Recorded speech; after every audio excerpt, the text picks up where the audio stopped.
Saham itu adalah ilusi semata ya. Ini ada yang nanya di sini, yang dimaksud ilusi semata itu gimana, Cek? Ya, dia nanya gue. Ini gue akan bukain mata kalian tentang pasar saham ya, mau Indonesia dan global. Gue akan buka di sini. Kita lihat IHSG atau Indeks Harga Saham Gabungan Indonesia. Ini indeks basket sebuah saham. Kalau semua saham di Indonesia digabungin jadi indeks ini.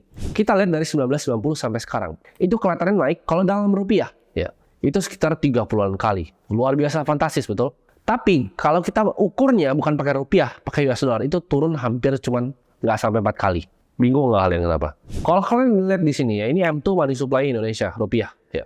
Ini jadi rate di mana BI itu ekspansi untuk mencetak rupiah. Sirkulasi rupiahnya seperti apa? Kalau kalian lihat, perkembangan sahamnya 30 kali tadi, sama ini, perkembangan ini, itu nggak jauh beda.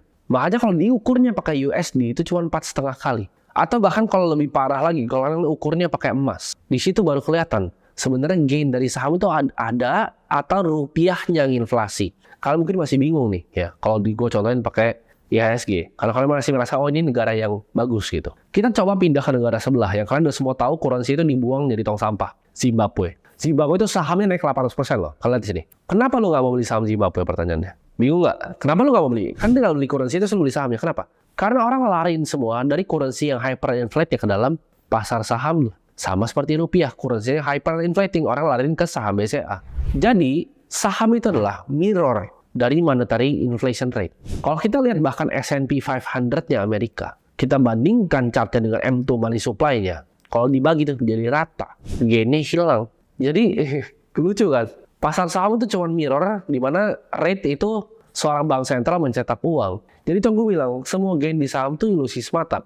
Di saat gue pelajarin hal ini, mata gue terbuka. Bagaimana dengan obligasi dan instrumen-instrumen lainnya. That's why akhirnya gue memutuskan untuk memindahkan hampir semua aset gue ke tempat yang lain. Jadi terjawab ya, saham itu adalah ilusi semata. Kok itu kan kalau indeks ya, tapi gue yakin teman-teman di sini jauh-jauh lah bisa stock picking sendiri atau bisa pilih reksadana yang bisa beat the market. Gue rasa kalian ada yang bisa cari cuan lah di pasar saham. Itu kan kalau misalnya sama dengan benchmark. Nah kita kan jawab lagi pertanyaan selanjutnya. Nah ini kan langsung nih ya, how your allocation assets ya, misalnya aset allocation seperti apa, jumlah gue mengalokasikan aset. Oke, jadi sini gue bakal jelasin secara singkat ya aset allocation gue. 90% itu gue taruh di cryptocurrency. Ini terbagi jadi Bitcoin dan Ethereum. Ethereum itu gue staking di Lido dan juga di Rocket Pool untuk mendapatkan bunga. Sisanya 10% gue ada cash, dan gue juga cash mungkin 5%. 5% lagi adalah saham ya. Walaupun gue bilang tadi saham ilusi, tapi gue yakin ada 2 saham yang bakal outperform indeksnya dalam waktu mungkin 5-10 tahun ke depan. Satunya gue pegang small cap di properti, satunya itu lumayan lah, ya dibilang large cap lah, di perbankan, dan perbankan itu syariah. Cluenya itu, ya nggak usah dicari dan gue akan jawab. Karena gue ngomong sih sahamnya dibilang pom-pom, karena yang satu market cap kecil, gue pegang lumayan besar, hampir sekitar 0,7 hampir 1% dari total market cap-nya. Jadi kalau ntar gue ngomong dibilangnya, oh lu buang barang, jadi gue mendingan gak usah ngomong sini gitu. Jadi kita lanjut ke pertanyaan selanjutnya dari Felix Tam. Hold Bitcoin sampai kapan? Sampai gue punya anak gue punya cucu lagi ya, sampai panjang lah pokoknya. Nah ini yang pertanyaan lagi dari Wira Pratama ya. Trading bisa kaya nggak, apalagi modal kecil? Nah ini menarik untuk dibahas sebenarnya. Kalau ditanya apakah ada yang bisa trading dari modal kecil, ya gue ada kenal beberapa orang yang bisa. Tapi gue rasa bukan untuk semua orang. Karena gini, trading itu butuh kalian hilangin yang namanya emosi. Dan kita tahu, manusia itu punya banyak banget yang namanya logical fallacy, seperti anchoring bias, loss aversion, orang lebih takut rugi ya kan dibanding untung dalam skala 2/1. Itu banyak banget hal-hal itu yang sebenarnya bikin kita bukan jadi trader yang baik ya. Confirmation bias, orang bilang info A, kita langsung masuk ke trade-nya, kita belum analisa kita langsung masuk ya. Banyak banget logical fallacy yang dialamin sama manusia, kesalahan berpikir ya. Tapi kalau ditanya, apakah bisa dari modal kecil jadi besar? Jawabannya bisa, tapi sangat sulit sekali. Tapi buat kalian, kalau kalian mau dedikasiin hidup kalian untuk coba untuk beat the market, contohnya misalnya kalian mau trading di derivatif nih, kalian mau trading derivatif, mau cari edge di market. Banyak caranya. Salah satu caranya adalah kalian misalnya new scraping gitu. Kalian bikin bot nih pakai Python, kalian scraping webnya semua, misalnya tiap CoinDesk keluar artikel, kalian scrape, kalian taruh, kalian matching datanya, bikin algonya itu possible untuk kalian beat the market. Atau misalnya kalian jago banget charting, kayak udah ahli banget lah, udah tahu kalau misalnya gini kemana, kalian bisa baca order flow segala macam, itu go ahead untuk coba trading. Jawabannya bisa tapi susah. Kalian tanya, kok lu punya cold wallet nggak untuk Bitcoin? Ya pasti dong. Ya gue pasti dong punya cold wallet, masa nggak punya gitu. Tapi gue juga tetap taruh lumayan besar di exchange ya, beberapa exchange gue taruh besar. Ikutin aja nanti ya program borong Bitcoinnya. Nah ini dari Andi, sering ditanya, apa bisa kaya hanya dengan investasi? Harus ada capital yang besar, gimana nasib para worker? Kan gue bilang tadi, worker kalau jadi head M&A dari Big Four consulting firm, lu kaya raya bos. Ya lu dapat deal banyak gitu. Lu jadi analis misalnya di suatu DAO, lu dapat token insentif, itu juga jadi kaya. Jadi pertanyaannya jadi worker yang kayak gimana? Kalau worker low skill ya lu mau investasi sama mampus juga nggak bisa. Ya lu harus increase income lu buat gedein savings rate. Gue nggak pernah jelek-jelekin orang untuk jadi pekerja sebenarnya. Gak masalah kalian pekerja, asalkan tingkatin terus skillnya. Gak masalah. Lu bisa raise to the top, bahkan dapetin saham dan lain-lain. Kalau kalian jadi pekerja yang super baik. Jadi yang terbaik dimanapun ya, mau di perusahaan kalian, di tempat lain, mau di bisnis sendiri jadi yang terbaik, uang pasti datang sendiri. Actually datanya lebih banyak yang kaya itu worker ya. HNWI itu banyak kan yang kerja dibanding yang bikin bisnis. Kenapa? Karena bisnis itu secara statistik hampir impossible. Tahun pertama 70% hampir semua bangkrut ya. 5 tahun itu 90%, 10 tahun 99,sekian%. Dalam 10 tahun jarang ya bisnis itu masih berdiri gitu. Bahkan BlackBerry pun hilang, Nokia pun hilang ya yang besar-besar. Jadi bikin bisnis itu nggak gampang dan nggak ada masalah untuk jadi worker. Asalkan konsisten, rajin, ya, tingkatin skill buat naik tadi jabatannya, gue yakin kalian akan bisa untuk naik ke level selanjutnya dengan investasi. Nextnya dari Fayazi, investasi layar ke atas paling oke itu apa? Ini tergantung banget. Misalnya lu adalah seorang accountant ya lu bisa beli course tentang accounting, leadership, dan lain-lain. Kalau misalnya lu adalah seorang videographer, lu bisa misalnya beli course tentang video atau bahkan bisa cari di YouTube yang gratis itu juga banyak. Karena investasi layar ke atas nggak selalu soal uang, tapi waktu. Ya kayak lu nonton ini sekarang atau lu nonton video-video educational yang lainnya. Tapi tergantung industri lu yang lu mau tajamin di mana. Jadi ini pertanyaannya sangat ngawang gitu. Kalau lu tanya gue, gimana caranya jadi marketer yang jago? Nah, lu belajarin marketing itu seperti apa, funnelnya seperti apa, Facebook Ads itu apa, SEM itu apa, cara pakai backlink segala macam gimana. Jadi industri lu apa? Ya. Ini pertanyaan dari Bila, menurut gue bagus. Konsentrasi atau diversified? Gue kan jawab pakai quotes-nya Opa Buffett ya. Diversification is protection against ignorance. Orang yang diversifikasi itu nggak tahu apa yang mereka lakukan. Tapi yang bilang, kenapa reksadana diversified? Karena itu regulasinya, aturannya. Harus begitu ya. Satu saham ada maksimum weightingnya di reksadana. Gue yakin kalau itu dihilangin, setelah hedge fund semuanya concentrated. Mungkin ada yang bilang, tapi hedge fund banyak yang diversified. Iya, karena ada yang capitalnya terlalu besar, mereka nggak bisa. Tapi untuk uang kecil, ya let's say di bawah 50 miliar lah liquid. Diversification itu ngaco menurut gue. Kecuali kan misalnya mau main di equity, mau main di saham full nih. Agak susah misalnya duit 300 miliar, itu agak susah. Karena kalian udah ada saham-saham pilihannya yang tier-tier bawah, itu udah susah masuknya. Kayak misalnya uang gue untuk masuk di market cap 500 miliar, 600 miliar, itu kan ada beberapa yang nggak liquid tuh. Barangnya sedikit. Itu masuknya susah bos. Setiap hari gue masukin pelan-pelan gitu, bikin tangga pelan-pelan. Repot gitu. Jadi akhirnya gue pilih investasi yang lebih mempermudah gue gitu. Tapi intinya, gue selalu punya konsep konsentrasi bukan diversifikasi. Karena masa portofolio lu kayak supermarket bos gitu. Lu lihat ada 29 gitu. Itu kayak mau belanja supermarket, bingung juga lu. Gua tanya lu 29 belum tentu tahu. Tapi kalau cuma 3 yang lu pegang, 3 gue yakin lu kan pelajarin dengan dalam karena masuk uangnya gede. Tapi kalau cuma kecil kayak ke supermarket, pusing yang ada ya. Jadi konsentrasi bukan diversifikasi. Ini pertanyaannya. Jadi gua gak tahu cara baca nama lu, tapi investasi terbaik menurut Encek apa? Gue tanya kenapa gue dipanggil Encek, karena dulu gue suka pakai kutangan ya, pakai sandal jepit, celana pendek, dan kayak Encek di gelodok gitu. Investasi terbaik menurut Encek, kalau menurut gue ya investasi terbaik itu ya udah pasti ilmu ya, itu nomor 1 karena Warren Buffett juga bilang sama, ilmu.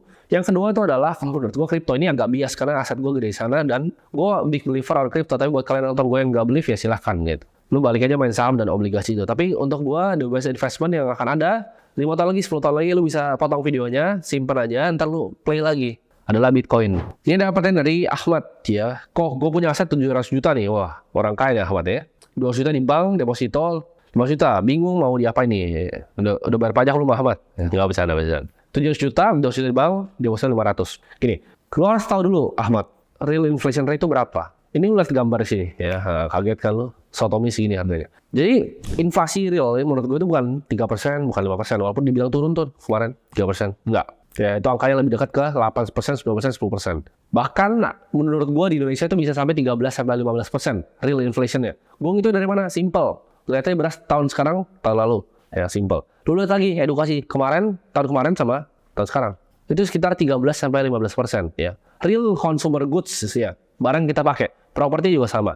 Jadi di sini saran gue adalah jangan pegang deposito. Kenapa? Karena lu bayar pajak lagi. Kalau lu mau suka yang aman-aman, menurut gue lebih baik ke obligasi. Lu bisa beli FR, itu banyak ya kan. Jadi jangan di deposito karena itu returnnya paling kecil. Atau lu beli bond index fund juga boleh. Indonesia itu ya, whatever itu isinya banyak kan kayak Bahana punya itu isinya juga hampir semua sih bonds FR ya. Itu juga boleh. Bond index kalau lu agak gemeter invest yang lebih risky. Tapi saran gue justru investasi yang begitu tuh yang lebih risky. Lu coba naikin profil resikonya sedikit, lu beli indeks yang misalnya Indonesia dulu, ternext yang indeks yang S&P luar. Indeks Indonesia lu bisa beli di IDX 30, Serikati. Gue saranin Serikati karena lebih bagus performance-nya. Tapi janganlah taruh di deposito sama bank. Tergantung balik lagi profil resikonya. Udah ada asuransi, ini ngawang pertanyaannya. Lu belum kasih tahu gue background finansial lu apa, udah punya asuransi atau belum. Jadi gue gak bisa kasih jawaban yang konkret. Tapi inti gue pindahin jauh-jauh dari deposito sama cash. Karena itu uang lu tergerus terus.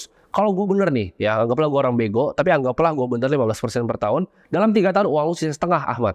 3 tahun uang lu sisa setengah. Lu harus cari ya. Kalau gue lihat fiat itu kayak panik gitu. Wah, ini harus dibuang kemana nih?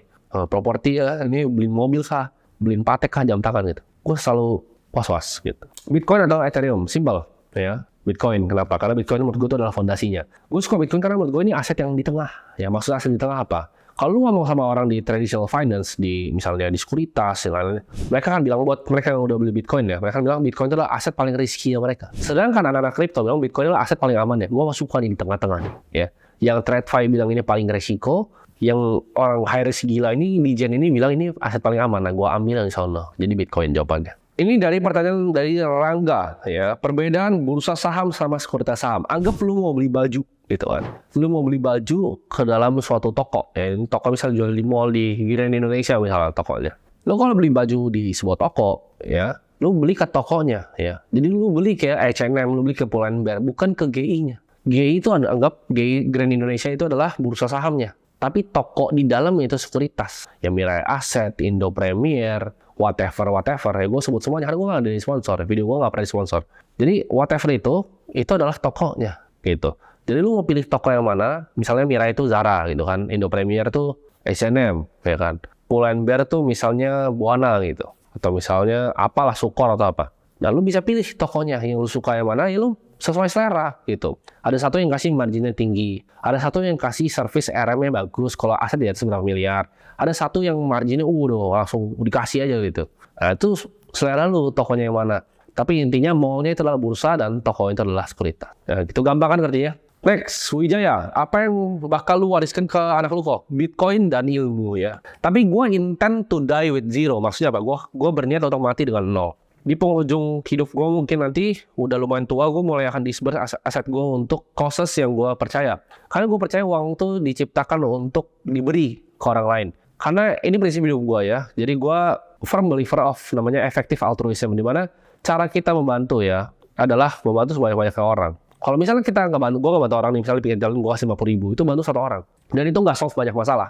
Mungkin untuk orang itu akan terasa banyak gitu. Tapi itu nggak men-solve overall masalah. Untuk men-solve masalah yang lebih kerucut dan yang lebar, ya gue perlu uang jauh lebih banyak gitu. Contohnya kayak kemarin gue iseng gue kasih 1 ton beras ke suatu RW gitu. Itu kan baru kecil gitu yang gue selesaikan. Gimana kalau gue bisa kasih beras ke satu Indonesia? Jadi itu hal kayak gitu yang gue selalu pikirin. Gimana caranya gue jadi sebuah efektif altruis? Kenapa gue ambil kripto? Kenapa gue ambil capital market? Kesannya kapitalis dan sangat greedy gitu. Gue kesannya serakah banget. Tapi fungsinya gue ngambil uang sebanyak-banyak ya dari market adalah untuk gue bisa bagiin ke semua orang yang membutuhkan nantinya. Jadi itu adalah prinsip yang gue pegang, yaitu effective altruism. Ini pertanyaan dari Mas, menurut Jack, fiat bakal mati nggak 10 tahun ke depan? Fiat nggak bakal mati. Fiat akan stay here as a legal tender, tapi gue nggak tahu harganya inflasi udah sampai berapa. Pertanyaan terakhir lah ya, udah banyak banget ya. Ini gue dikasih banyak banget. Ini baca namanya gimana lagi? Frank Kill gitu ya. Buat exchange sendiri aja bro. Buat exchange tuh nggak segampang yang kalian kira. Kenapa? Karena satu, lu perlu namanya matching engine. Kedua, lu butuh market maker untuk ngisi liquidity-nya. Lu taruh token nih, ntar nggak ada yang beli, nggak ada yang jual, kosong, ya kan? Itu perlu market maker situ. Banyak lah technical. Ntar ada security issues, kalau di-hack mampus lu, ya kan?